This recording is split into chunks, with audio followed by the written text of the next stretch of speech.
Bonjour à toutes et à tous. L'objectif de cette vidéo est de vous présenter la notion d'application réciproque. Nous définissons d'abord la notion de bijection réciproque. Nous verrons ensuite des exemples variés pour bien illustrer cette notion. Allons-y. Commençons par une définition. Proposition et définition. Soit F une application de E vers F. Alors F est bijectif si et seulement si il existe une application G de F vers E, telle que F rang G est égal à l'identité dans F, et G rang F est égal à l'identité dans E. Si F est bijectif, l'application G de I est unique et est bijective. Elle s'appelle la bijection réciproque de F et son note F-1. Donc l'application G de F vers E qui vérifie G rang F est égal à l'identité dans E et F rang G est égal à l'identité dans F est évidemment unique. Donc soit j'ai pris une autre application de F vers E qui vérifie G' rang F est égal à l'identité dans E et F rang G' est égal à l'identité dans F. Montrons que G est égal à G'. Donc on a F rang G est égal à l'identité dans F. Alors, si je compose à gauche par G', on aura G' rang F rang G est égal à G'. Ce qui implique, donc G' rang F, c'est l'identité dans E.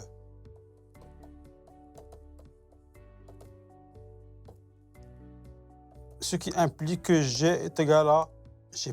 Donc G est unique. G est bijectif car elle vérifie F rang G est égal à l'identité dans F et G rang F est égal à l'identité dans E.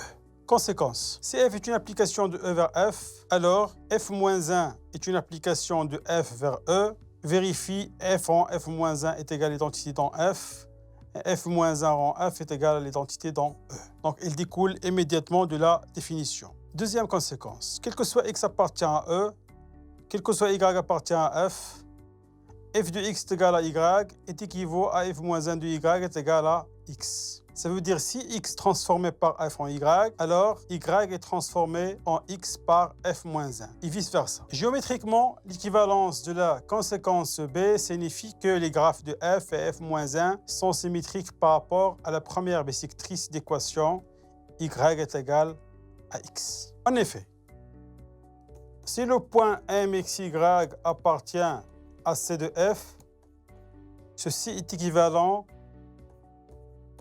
à XY appartient à E croix F et Y est égal à F de X. Ce qui est équivalent à dire que YX appartient à F croix E et X est égal à F moins 1 de Y.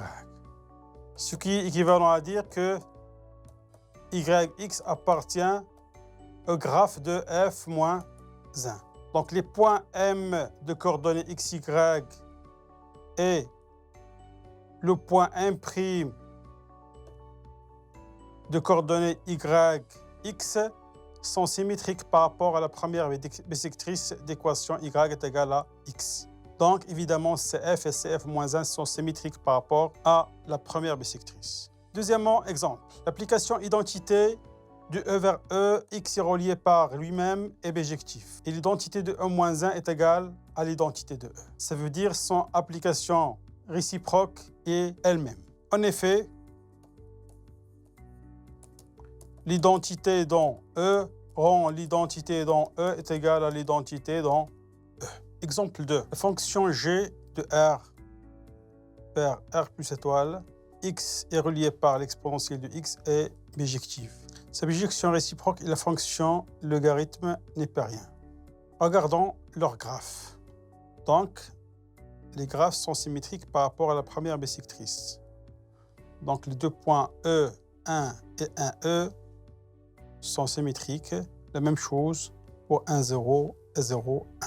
Exemple 3. Soit A et B de réels distincts. En général, pour faire un changement de variable entre les deux intervalles, moins 1, 1 et l'intervalle AB, on adopte la bijection phi de l'intervalle moins 1, 1 vers l'intervalle AB. U est relié par B moins A sur 2 fois U plus B plus A sur 2.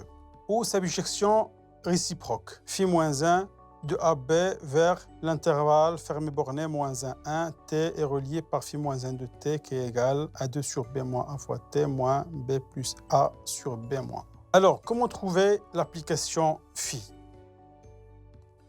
Donc, phi, c'est une application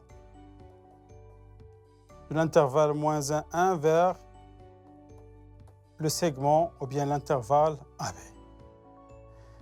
Tel que x est relié par alpha x plus bêta, où alpha et bêta sont des réels fixés. Donc, phi, c'est une application affine. Donc, phi de moins 1 est égal à A et phi de 1 est égal à B est équivalent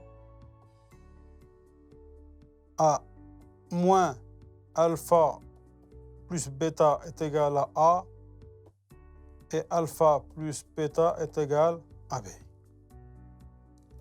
Ce qui est équivalent à dire que le alpha c'est B moins A sur 2 et le bêta c'est A plus B sur 2. Donc, on a trouvé le alpha et le bêta. Donc, phi, c'est une application strictement croissante, car alpha est supérieur strictement à 0, de l'intervalle moins 1, 1 vers R. Donc, on a aussi l'application phi est surjective. Tout simplement, puisque l'application phi est continue et strictement croissante, alors, d'après le théorème de la bijection, on a le résultat suivant. Phi de moins 1, c'est A, et phi de 1 est égal à B. Donc, phi, il est strictement croissant, donc injectif. Phi de l'intervalle moins 1, 1 est égal à l'intervalle AB, donc il est surjectif, et d'où la bijection de l'application phi. Alors, comment trouver phi moins 1? Donc, phi, d'abord, c'est une application vers... Donc, U est relié par B moins A sur 2, U plus A plus B sur 2. Donc, je prends un élément T de l'ensemble AB et je résous l'équation phi de U est égal à T. Ce qui est équivalent à dire que T est égal B moins A sur 2U plus A plus B sur 2. Ce qui est équivalent à dire que 2T est égal à U plus A plus B sur B moins A. Ce qui est équivalent à dire que U est égal à 2 sur B moins AT moins A plus B sur B moins A. Donc, phi admet, ou bien T admet un antécédent U dans l'intervalle moins 1, 1. Donc, il nous reste à montrer que U appartient à cet intervalle-là, moins 1, 1. Donc, on a le T est compris entre A et B. Donc, avec un encadrement très simple, on aura U compris entre moins 1 et 1. D'où la bijection réciproque phi moins 1. Cette vidéo est terminée. Merci et à la prochaine.